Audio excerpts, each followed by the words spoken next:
Ada orang yang menganggap bahwa rumah tangga yang bahagia itulah best life-nya dia. Sehingga dia berupaya semaksimal mungkin untuk mencapai, mewujudkan harapan rumah tangga bahagia. Ada juga orang yang punya keinginan best life-nya itu adalah saya pokoknya sehat ya. Saya sehat, keluarga sehat, ya itu yang saya harapkan. Sehingga saya berusaha mencapai kesehatannya itu dengan berbagai olahraga, minum vitamin, dan lain sebagainya. Dan begitu sehat ya, ya inilah best life saya. Ada juga best life ataupun kehidupan yang terbaik itu adalah memperoleh pendidikan yang maksimal. Sehingga dia sekolah lagi, sekolah lagi, sekolah lagi, sehingga gelarnya mungkin menjadi 12 macam gelar atau 30 gelar. Pokoknya dia pengen sekolah karena itu menjadi satu pencapaian yang terbaik untuk dirinya. Nah, saudara-saudara, kita tentu juga sudah punya best life-nya masing-masing. Tetapi di sini saya hanya berusaha mengenalkan salah satu best life atau kehidupan yang terbaik menurut Dhamma yang mungkin bisa kita gunakan sebagai satu-satunya best life yang mungkin akan kita capai atau mungkin menjadi salah satu hal yang hendak kita capai di dalam kehidupan kita sehari-hari. Jadi, apa yang saya sampaikan ini bukan mutlak harus Anda penuhi, harus Anda capai, tetapi menjadi satu alternatif supaya kita nanti lebih luas wawasannya. Oh ya, saya kalau sebagai umat Buddha, saya sebagai simpatisan Buddhis, best life saya adalah ini salah satunya. Nah, saudara-saudara, sebetulnya best life di dalam Buddhis ini sering sekali kita dengarkan, sering sekali kita diingatkan, apalagi kalau waktu puja bakti misalnya, dan ada seorang biku misalnya, pasti ini diingatkan. Nah, mungkin hari ini kan hari Minggu ya, jadi mungkin tadi pagi juga ada kebaktian di Wihara Mahasampati, mungkin juga di wihara yang lain yang pada umumnya hari Minggu ada puja bakti. Kalau Anda kebetulan di tempat Anda puja bakti itu ada seorang biku yang memimpin, kemudian umat biasanya meminta tuntunan sila. Nah, sehingga para biku memberikan tuntunan sila mulai dari Wandana, Namo Tassa dan seterusnya, kemudian Tisarana, Budang Saranang Gacami, Dhammang Saranang Gacami dan seterusnya. Nah, kemudian lalu memberikan sila, Pancasila Buddhis, Panatipata dan seterusnya. Di akhir tuntunan sila, seorang biku akan menyampaikan bahwa imani pancasika padani, silena sugatingyanti, silena boga sampada, silena niputingyanti, tasma silang wisudaye. Nah, dari kata-kata yang terakhir ini, sebetulnya kita bisa menjadikan sebagai best life kita sebagai umat Buddha. Kenapa demikian? Tadi saya sudah sampaikan bahwa best life itu berhubungan dengan tujuan hidup kita. Misalnya, best life saya adalah saya sehat. Jadi sebetulnya saya ingin sehat sebagai tujuan hidup saya. Kalau itu tercapai, maka itu menjadi kehidupan yang paling membahagiakan untuk saya. Paling baik untuk saya. The best. Saya ingin memiliki rumah tangga yang bahagia. Jadi itu tujuan saya berumah tangga.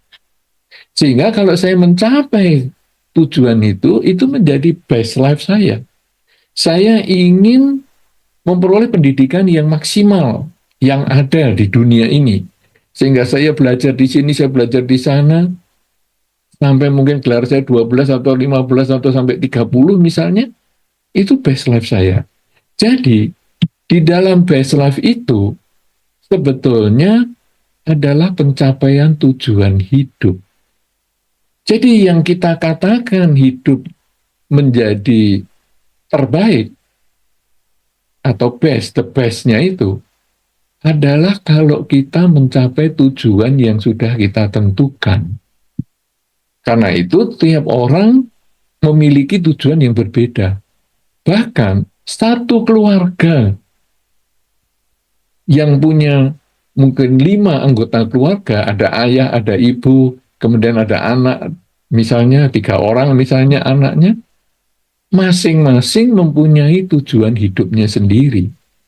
Sehingga ayah tidak bisa memaksakan kehendak best life-nya ibu adalah seperti ini, best life-nya anak pertama seperti ini, yang kedua gini, yang ketiga gini, tidak bisa.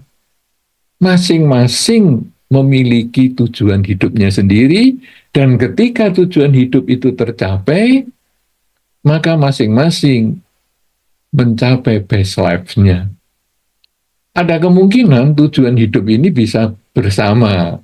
Ya, misalnya tadi saya kepingin sehat, ayah pengen sehat, ibu pengen sehat, anak-anak pengen sehat. Nah, mungkin ada tujuan hidup yang sama, sehingga pencapaian best life-nya bisa sama. Tetapi tidak tertutup kemungkinan juga bahwa kita punya tujuan hidup yang berbeda. Karena itu, tadi saya sampaikan, tujuan hidup kita di dalam umat Buddha ataupun para simpatisan Buddhis ini, saya menyampaikan alternatif. Sehingga kalau kita cocok, kita ambil, mungkin menjadi milik kita bersama, best life-nya itu. Tapi kalau kita merasa, ya saya sebagian aja lah, oh ya enggak apa-apa. Karena saya mungkin punya tujuan hidup yang lain, yang mungkin mau saya capai lebih cepat daripada yang disampaikan di dalam kesempatan ini. Oh ya enggak apa-apa juga. Atau bahkan, sudahlah nanti saya tunda aja. 10 tahun lagi mungkin saya pikirkan tujuan hidup yang saya sampaikan di kesempatan ini. Tidak problem juga, karena ini hanya alternatif. Nah, alternatif tadi disampaikan secara tradisi Buddhis adalah pada waktu kita meminta tuntunan sila. Yang intinya adalah dengan merawat sila, silena buka sampada.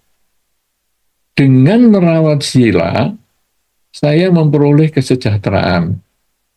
Ya. Dengan merawat sila, dengan silena sugating yanti. Dengan merawat sila, saya memperoleh kelahiran di alam bahagia. Silena nibuting yanti.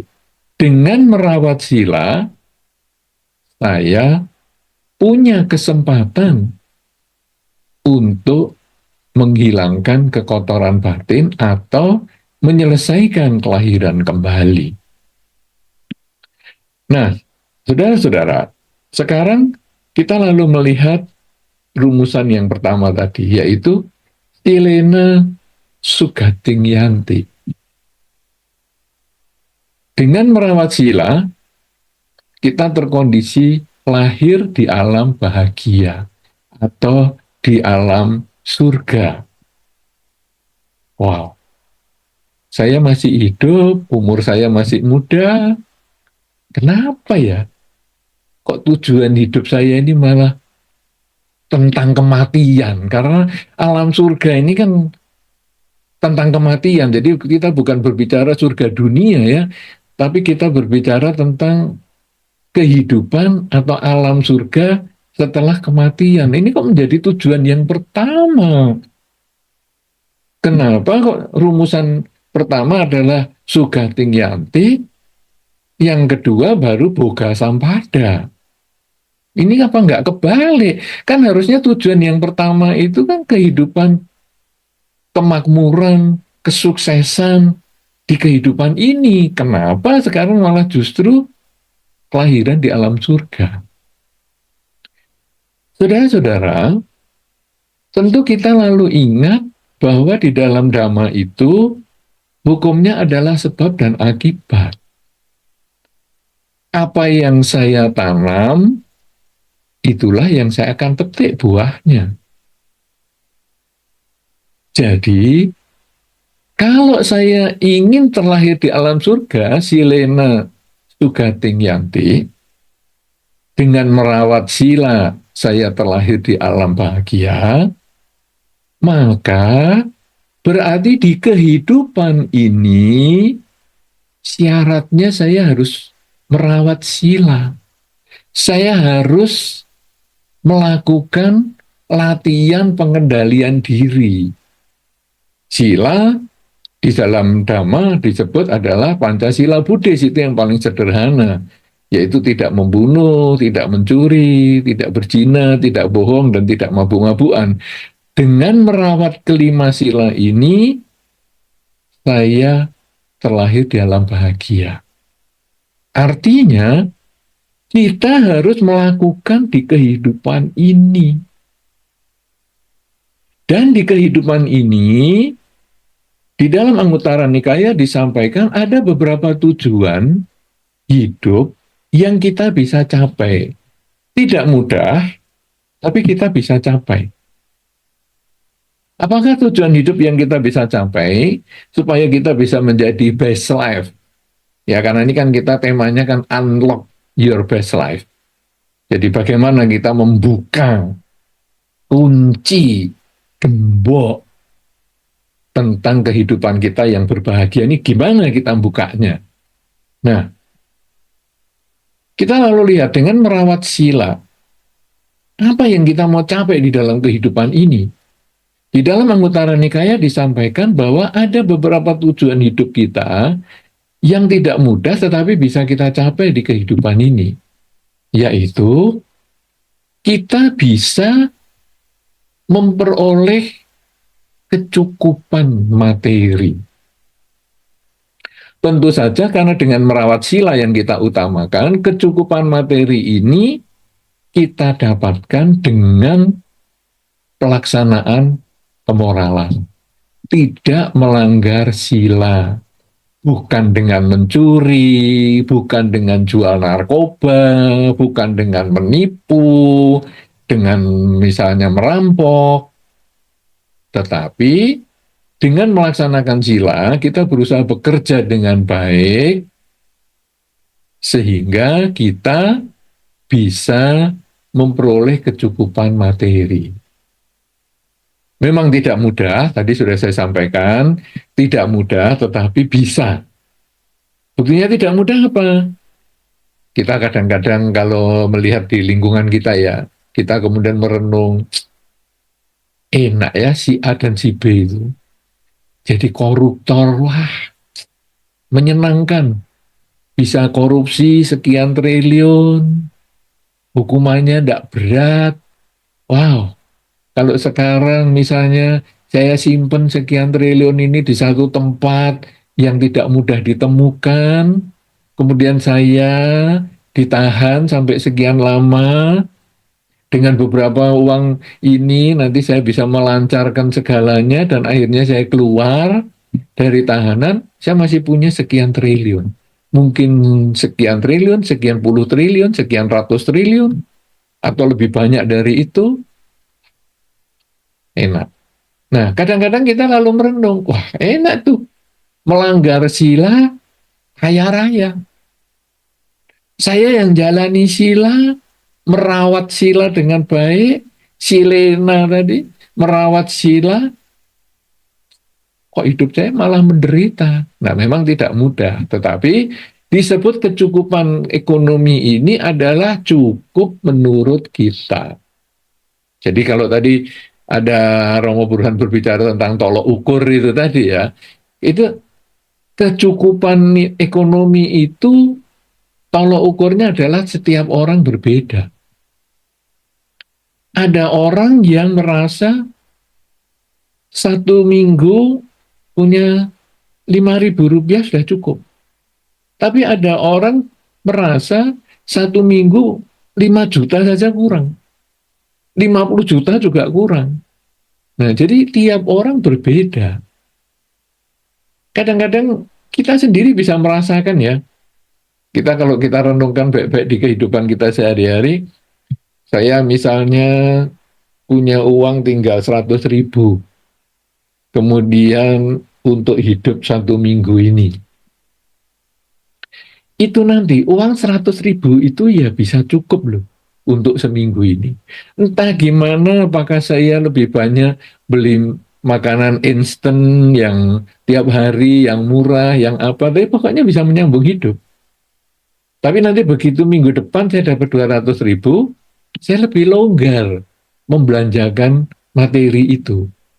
Nanti kalau saya punya uang 500.000 seminggu itu, saya lebih longgar lagi. Jadi sebetulnya semua jadi permainan konsep di pikiran kita. Uang berapa ya jadi cukup, uang banyak juga bisa menjadi nggak cukup. Karena itu, tahap yang pertama yang sulit dicapai tapi bisa dengan melaksanakan kemoralan itu adalah memiliki kesejahteraan atau kemandirian ekonomi. Itu yang nomor satu. Tidak mudah, apalagi dengan menjalankan sila. Tidak mudah, tapi bisa. Dan kalau kita tekun dengan pelaksanaan sila, akhirnya nyampe juga kemampuan kita untuk mewujudkan kemandirian ekonomi. Yang kedua, dengan melaksanakan sila, merawat sila, kalau istilahnya di dalam Dhamma, dengan merawat sila atau melaksanakan sila, kita memiliki kedudukan sosial yang mantap.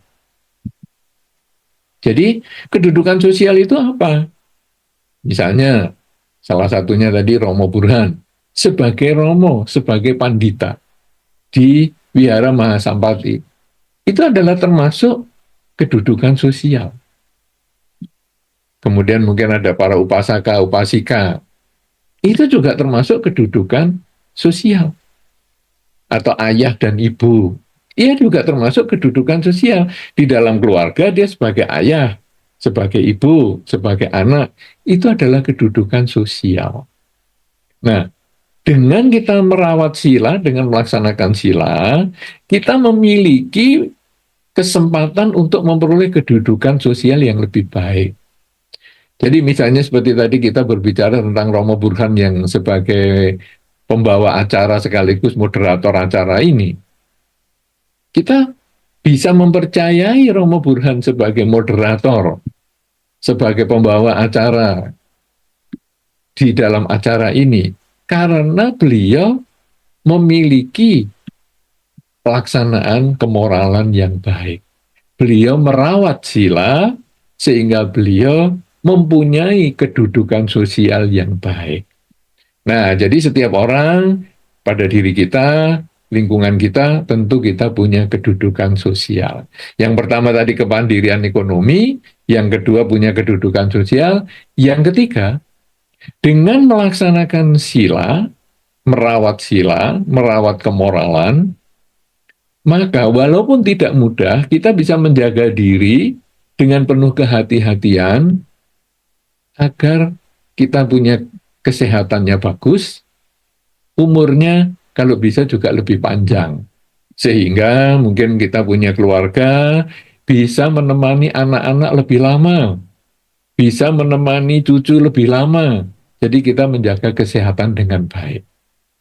Nah, kalau kita sudah punya 3 hal ini, kemandirian ekonomi, kedudukan sosial yang baik, kemudian juga kesehatan sehingga umur kita bisa menjadi lebih panjang, maka kita gunakan semua fasilitas yang kita miliki ini tadi untuk melakukan kebajikan. Jadi, kemandirian ekonomi kita gunakan untuk melakukan kebaikan. Kedudukan sosial kita gunakan untuk melakukan kebaikan. Dan kesehatan, umur mau panjang atau pendek terserah, pokoknya kalau kita bisa menjaga kesehatan dengan baik, karena di dalam Dhamma disampaikan bahwa kita mau hidup sehari, tapi kalau kita melaksanakan Dhamma itu jauh lebih baik daripada yang hidup 1000 tahun misalnya.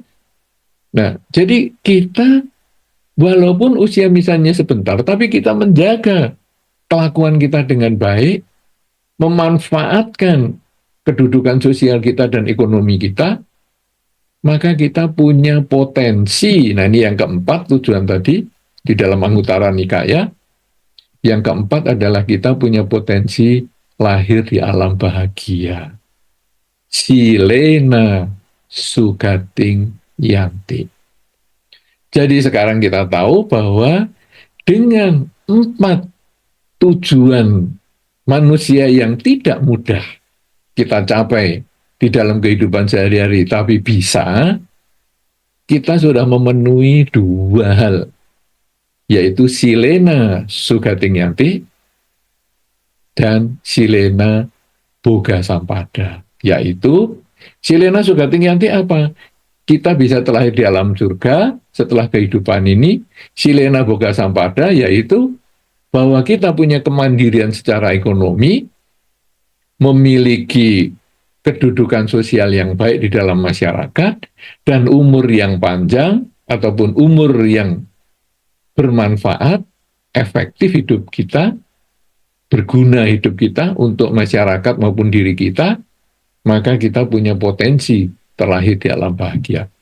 Silena Sugating Yanti, Silena Boga Sampada. Nah, sekarang kita berbicara tentang Silena Nibbutting Yanti, yaitu bagaimana ini dengan merawat sila kita punya potensi tidak terlahirkan kembali, punya kesempatan untuk tidak terlahirkan kembali. Saudara-saudara, di dalam kehidupan kita sehari-hari ini, kita tadi sudah disampaikan oleh Romo Burhan, sudah mendengar apa yang disampaikan Romo Burhan, bahwa kadang pengalaman-pengalaman hidup kita yang sulit terutama, kadang membuat kita takut menghadapi masa depan. Duh, dulu kok saya ngalami gini ya, nanti kalau saya ngalami gitu lagi gimana? Jadi kita takut menghadapi masa depan. Tapi jangan lupa, di dalam kehidupan kita yang kita merasa sulit tadi, katakanlah umur kita sekarang sampai 50 tahun. Saya mengalami ada trauma ya dengan kesulitan hidup saya ketika saya dulu umur 30, kemudian saya salah pilih mengambil jurusan mengambil pekerjaan tertentu, sehingga akhirnya saya ketika umur 50 ini nyesel. Nanti gimana ya masa depan saya ya? Apakah saya bakal menderita? Itu yang tadi Romo Burhan sampaikan kan semacam itu. Jadi ada ketakutan kita. Sehingga kita gimana nih bisa best life-nya kita bisa diwujudkan. Saudara-saudara, kita memang katakanlah tadi umurnya 50. Tapi apakah dalam 50 tahun kehidupan kita ini, kita itu selalu menderita 100%? Tentu kita itu ada hal-hal tertentu di waktu-waktu tertentu yang kita tidak terlalu menderita. Sehingga kita perlu menyadari bahwa hidup kita ini timbul dan tenggelam. Ada suka, ada duka. Ya, kalau di dalam Dhamma kan disampaikan ada untung, ada rugi, suka, duka, dipuji, dicela, memperoleh pangkat, dipecat, dan seterusnya. Itu banyak sekali sebetulnya. Cuman hanya disebutkan kalau dalam Dhammanya 8, sebetulnya itu semua adalah selalu berubah. Jadi tidak mungkin kita itu senang, terus bahagia, terus tidak. Tidak mungkin juga kita menderita terus. Tapi pasti ada suka, duka, untung, rugi, dipuji, dicela, dan dipecat maupun memperoleh pangkat. Ini selalu bergelombang seperti itu. Nah, menyikapi hal itu kita hendaknya punya pola pikir bahwa saya hendaknya mensyukuri bahwa saya itu juga punya titik-titik tertentu kebahagiaan. Jadi saya, untung ya, saya punya karma baik masih cukup ini. sehingga saya bisa merasakan kebahagiaan seperti ini. Cara mensyukuri bagaimana? Ya, kita menyebutkan kata yang paling sederhana, syukurlah, untunglah. Sehingga misalnya, duh, kemarin saya ditipu 500.000, syukurlah cuma 500.000, untunglah cuma 500.000, nggak sampai 1 juta. Kita bersyukur pada hal baik yang masih kita miliki, tidak menyesali hal-hal buruk yang sudah terjadi. Supaya apa? Supaya kita siap menghadapi masa depan. Kalau kita tadi seperti yang disampaikan Romo Burhan tadi, bahwa saya ini pengalaman-pengalaman masa lalu yang menderita itu membuat saya takut dengan masa depan, maka kita tidak pernah maju, karena kita hanya berpikir tentang hal-hal yang buruk itu. Padahal dengan kata syukurlah, saya cuma rugi 500.000, cuma ditipu 500.000, nggak sampai 2 juta, kita lebih tenang ngadepi itu. Tetapi ini berbicara tentang keputusan loh. Dulu aduh, kok tahun segitu saya bikin pabrik, ya kan, membuat saya jadi menderita. Kita lalu teruskan juga bahwa pada saat itu saya bukan tukang ramal. Saya tidak tahu apa yang akan terjadi saat ini. Jadi keputusan itu hanya menjadi pelajaran. Kalau keputusan itu dulu salah, ya saya sekarang perbaiki saat ini. Saya tidak mungkin bisa kembali ke masa lalu karena saya bukan peramal. Kalaupun peramal pun hanya tahu yang lalu, dan dia tidak bisa memastikan yang akan datang. Peramal itu hanya membayangkan kalau kamu melakukan ini, nanti mungkin akan seperti itu di masa depan. Tapi tidak pasti seperti itu. Karena peramal tidak tahu apa yang akan kita lakukan. Nah, jadi misalnya, wah kamu dilihat dari garis tangan, dilihat dari bentuk mukamu, umurmu nggak sampai 3 tahun lagi misalnya. Dia hanya tahu garis tangan dan dia hanya tahu bentuk muka, tapi dia tidak tahu apa yang kita lakukan, apa yang akan kita lakukan. Kalau di dalam 3 tahun ini kita ngeri, aduh, saya dalam 3 tahun lagi akan meninggal. Saya sekarang mau berbuat baik, dengan pikiran, dengan ucapan dan perbuatan. Maka 3 tahun kemudian mungkin umur kita menjadi lebih panjang, tidak jadi meninggal. Kenapa? Karena si peramal hanya tahu yang akan terjadi, tapi tidak tahu apa yang akan diperbuat.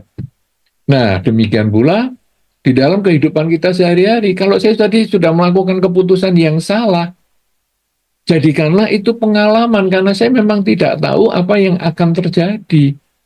Ya sudah, karena saya bukan peramal. Jadi, ya sudahlah, saya perbaiki di masa sekarang. Nah, jadi ini supaya kita tahu bahwa apa yang tadi disampaikan Romo Burhan tadi, yang menjadi bagian yang mungkin terkunci di dalam kehidupan kita tidak mencapai best life, yaitu bahwa kita merasa keputusan saya yang dulu salah, pengalaman-pengalaman hidup saya yang lampau itu sudah salah, maka kita jalani dengan, marilah kita mensyukuri apa yang sudah terjadi, walaupun rugi. Ya, kalau kita kerja, kita berbicara rugi, rugi 500.000, rugi 5 juta, rugi 500 juta, aduh, masih syukur cuman segitu. Belum sampai misalnya rugi 1 miliar misalnya. Jadi rugi 500 juta, ya sudahlah, belum sampai 1 miliar. Dengan cara itu membuat batin menjadi lebih tenang, lebih siap kita menghadapi masa depan. Itu ya yang kita harus persiapkan. Nah, dari mana kita bisa mendapatkan wawasan-wawasan semacam itu? Karena kalau enggak kan kita hanya stres sendiri, aduh, usahaku rugi, rumah tanggaku berantakan, kemudian kuliah juga ancur-ancuran, pacaran juga putus nyambung, tidak pernah mensyukuri apa yang selalu kita sudah dapatkan itu, maka hidup kita menjadi makin merosot, dan makin merosot. Tetapi di dalam Anguttara Nikaya yang lain juga disampaikan bahwa ada cara-cara untuk meningkatkan kualitas diri. Nah, ini nanti kita akan masuk pada pembahasan tentang Silena Nibbutingyanti. Dengan merawat sila, kita punya potensi untuk terbebas dari kelahiran kembali. Nah, bagaimana ini sekarang? Di dalam Mutiara Nikaya disampaikan bahwa ada hal-hal yang kita perlu lakukan di kehidupan ini. Yang pertama, kita perlu mencari sumber-sumber informasi untuk meningkatkan kualitas diri. Nah, sumber-sumber informasi apa nih? Banyak. Kalau yang paling umum, yang ada di gadget kita, HP kita, yaitu media sosial. Jadi media sosial ini tempatnya kita bersosialisasi, bergabung dengan banyak pihak sebagai sumber informasi. Sehingga kita dari WA, wah sering dapat mungkin forwardan atau apa ya, diteruskan penerusan dari teman kita si A, si B, si C, wah tentang macam-macam, baik berupa artikel ataupun video dan lain sebagainya. Kemudian dari mungkin ada Facebook, dari Instagram, dan lain-lain. Kemudian juga kita membaca buku, bagi Anda yang suka membaca. Kemudian tentu Anda ke wihara, itu termasuk juga sumber informasi. Ya, seperti sekarang ini Anda duduk manis di wihara, ya, itu juga termasuk untuk mencari sumber informasi. Kemudian juga tadi mungkin Anda ikut puja bakti, kemudian mendengarkan ceramah dhamma, itu juga termasuk sumber informasi. Jadi, nomor satu kita mencari sumber informasi. Supaya apa? Supaya kita punya peningkatan kualitas diri. Sumber informasi ini jangan asal ya, tapi kita harus memilih sumber informasi yang mendukung kurangnya ketamaan, kurangnya kebencian, dan kurangnya kegelapan batin. Kenapa? Karena kita berbicara tentang pelaksanaan kemoralan ataupun silena nibutingyanti. Jadi dengan merawat sila, kita punya kesempatan untuk tidak terlahir kembali. Jadi ini konteksnya kita adalah tentang konteks kebajikan. Ya. Nah, sekarang kita sudah tahu. Saya kalau mendapat WA pesan yang isinya misalnya menghasut, wah ini misalnya wihara ini pengurusnya begini begini begini. Saya membaca, kemudian saya tanya pada diri saya sendiri, timbul nggak ketamaan saya? Timbul nggak kebencian saya? Timbul nggak kegelapan batin saya? Kalau saya timbul ketamaan, kebencian, dan kegelapan batin akibat artikel itu, maka artikel itu saya hilangkan, saya delete, saya hapus. Tapi mungkin saya mendapat terusan atau forwardan artikel yang isinya tentang pelaksanaan kemoralan misalnya. Atau berita-berita, Wihara Mahasampati akan mengadakan acara meditasi bersama. Atau Wihara Sampati akan mengadakan acara pindah patah, dan lain-lain. Wah, ini apakah mengurangi ketamaan, kebencian, kegelapan batin? Oh iya nih, ini kan diajari berbuat baik. Oke, kalau gitu saya simpan, atau mungkin saya teruskan kepada teman-teman yang lain, supaya bagi yang belum tahu, saya bisa dapatkan atau memberikan informasi kepada mereka. Nah, jadi kita harus berhubungan, bergabung dengan sumber-sumber informasi, baik itu media sosial, baik itu buku, baik itu wihara, baik itu para biku, baik itu samanera, baik itu pandita, upasaka, upasika, bahkan itu teman-teman semua, itu semua adalah sumber informasi. Tinggal kita sekarang mengarahkan informasinya adalah untuk mengurangi ketamaan, kebencian, dan kegelapan batin.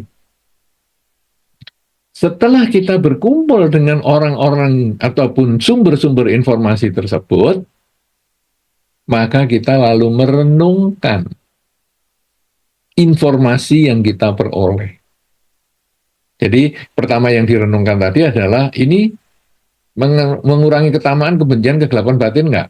Mengurangi, oke, saya simpan, saya pelajari, dan saya teruskan kepada teman-teman yang lain. Kalau tidak mengurangi, malah menambah kebencian, misalnya isinya menghasut, pengurus biara ini begini-begini, ayo kita demo misalnya. Oh, ini saya diri saja, karena ini menambah ketamaan, kebencian, dan kegelapan batin, saya abaikan. Kemudian, sekarang, kalau kita ini sudah memahami seperti itu, lalu kita sekarang pilih yang sesuai, yang untuk mengurangi ketamaan, kebencian, kegelapan batin. Kita simpan, kita ingat-ingat. Kalau perlu ya di save, kalau di WA ya kita kasih bintang supaya nanti tidak terhapus. Kemudian kita coba, bisa nggak saya melakukan ini?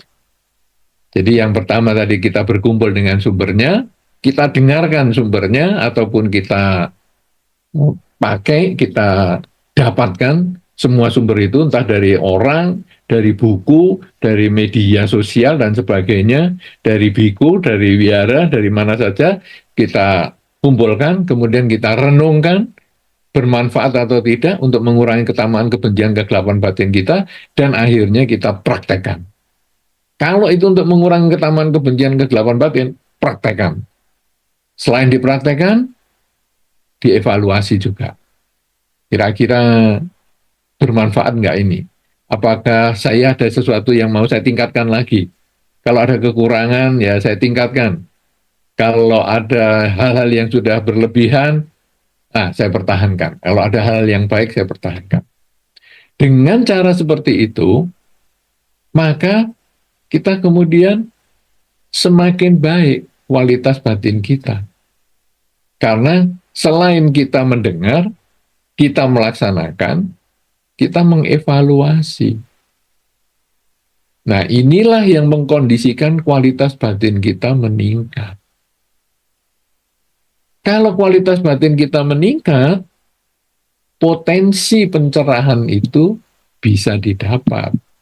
Kenapa demikian? Karena potensi pencerahan itu sistemnya kan kita belajar, kemudian ini berhasil nggak? Wah, ini saya harus perbaiki nih. Kalau ada kekurangan saya perbaiki, kalau ada peningkatan atau ada kebaikan, saya harus tingkatkan terus. Jadi kita berusaha untuk belajar dan belajar dan belajar. Sama dengan seperti Pangeran Siddhartha, bagaimana bisa beliau mencapai pencerahan? Karena beliau belajar. Pertama ya belajar dengan dua pertapa, Udakara Maputa dan Alaraka Lama. Wah, sudah berhasil seperti ini, kualitasnya sudah meningkat seperti ini, tapi kok belum sesuai dengan yang saya harapkan. Oke, saya belajar ulang. Belajar sendiri sekarang.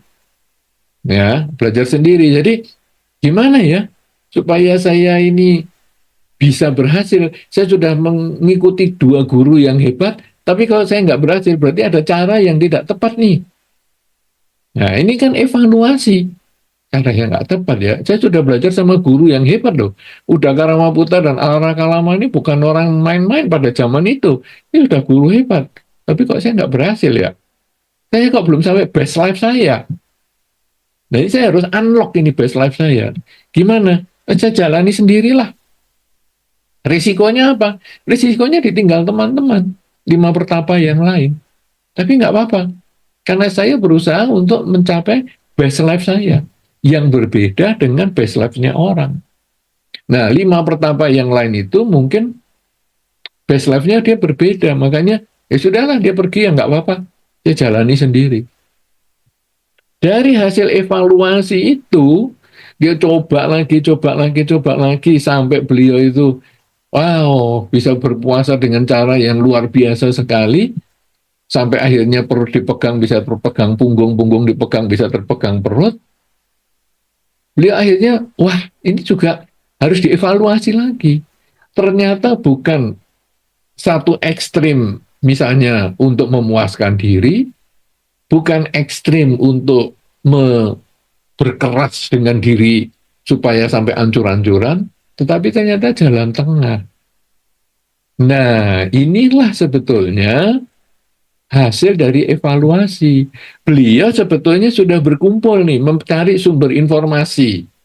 Ya, begitu beliau keluar dari istana, Pangeran Siddhartha ini bertemu dengan Udakara Maputa, kemudian berlanjut dengan Alaraka Lama. Sebetulnya beliau berkumpul dengan sumber informasi. Seperti yang disampaikan di anggota Nikaya tadi. Yang pertama tadi kan adalah mencari informasi. Kalau nanti Anda di zaman sekarang ya dengan media sosial dan lain sebagainya. Kemudian mendengarkan dari sumber informasi itu. Nah, beliau belajar di satu guru ini, habis-habisan belajar di situ. Praktekkan. Nah, belum berhasil, lanjut ke guru yang kedua. Berkumpul lagi, mendengar lagi, praktekkan lagi, belum berhasil lagi. Berlanjut lagi, sudah nggak pakai guru, sekarang menjadi diri sendiri gurunya. Praktek ini, praktek itu, dievaluasi, lanjut lagi, praktek lagi, mengembangkan, wah, apa yang harus dikembangkan nih sekarang? Oh, kesadaran setiap saat. Jadi hidup adalah saat ini. Bukan cuma sadar napas masuk dan keluar, tapi sekarang bagaimana kita menyadari apa yang kita pikirkan, ucapkan, dan kita lakukan. Sehingga kita bebas dari ketamaan, kebencian, dan kegelapan batin. Nah, itu yang akhirnya karena hasil evaluasi bisa ditemukan. Nah, jadi dari anggota Nikaya yang kedua tadi, kalau yang pertama, kelompok anggota Nikayanya adalah 4 hal yang sulit, tapi kita bisa capai, yaitu hidup yang punya kecukupan, punya kedudukan sosial, kemudian punya usia yang baik, yang sehat, yang bisa dipertahankan untuk waktu yang agak panjang. Sehingga kita bisa manfaatkan 3 hal ini, fasilitas ini, untuk melakukan kebajikan dengan waktu yang lama, agar kita lahir di alam surga. Silena Sukating Yanti, Silena Boga Sampada. Kemudian kalau anggota Nikaya yang grup kedua ini tadi, adalah tentang Silena Nibuting Yanti, yaitu bagaimana dengan merawat sila, kita bisa mencapai kebebasan.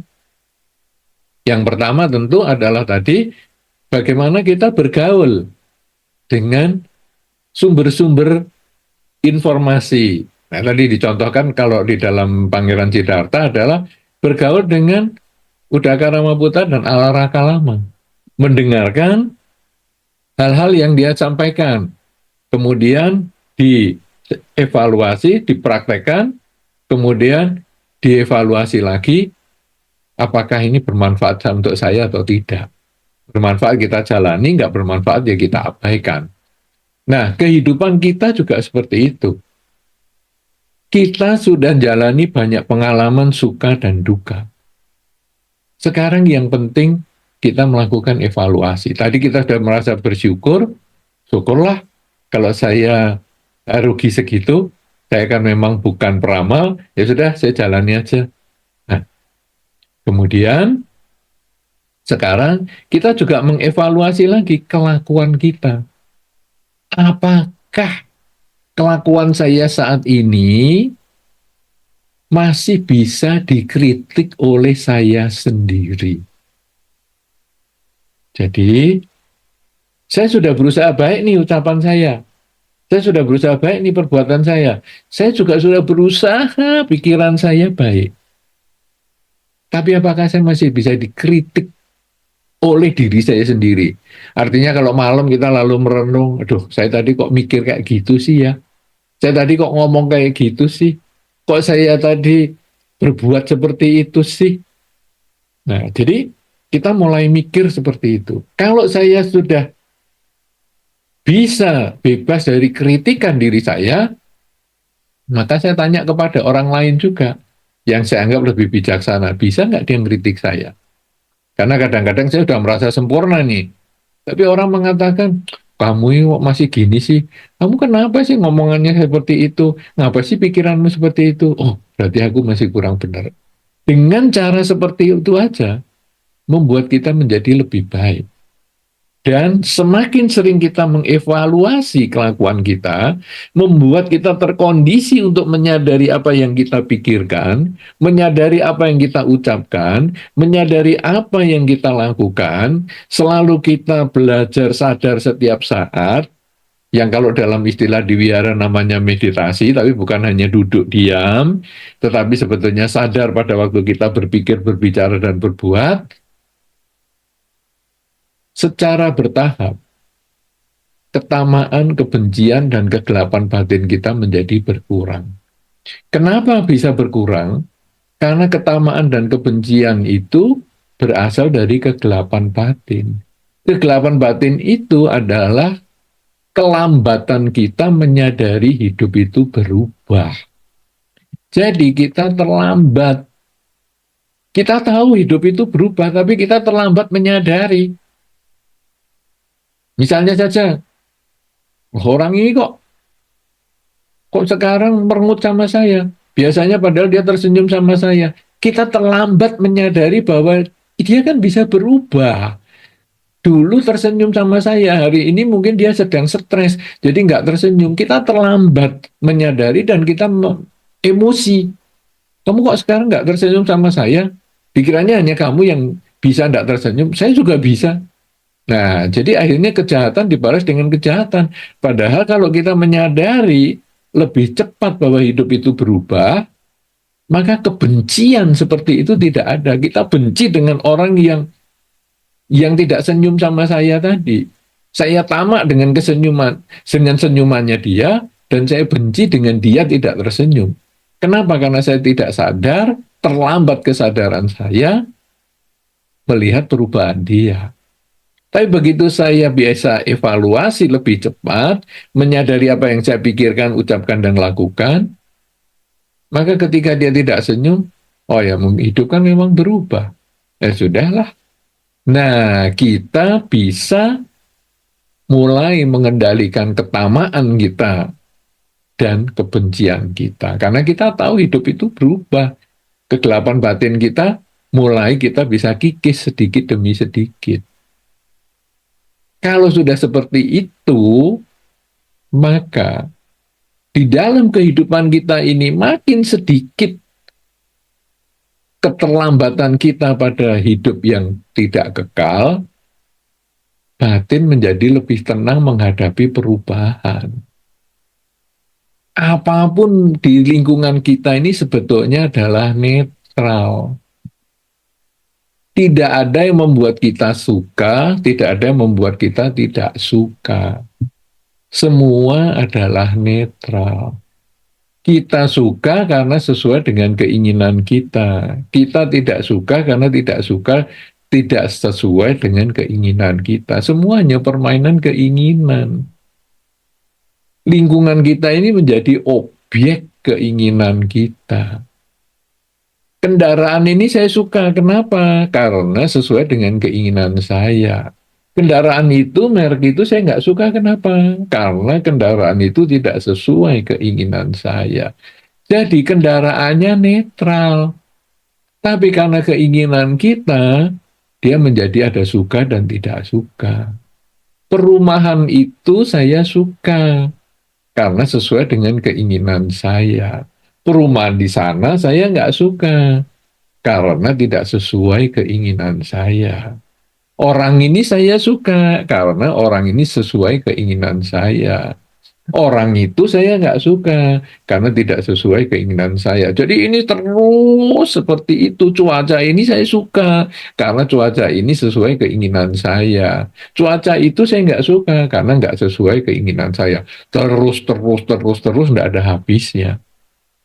Jadi kalau kita sekarang bisa mengendalikan keinginan kita karena kita tidak lagi terlambat menyadari hidup yang berubah, maka kita bisa melihat semua itu dengan batin yang netral.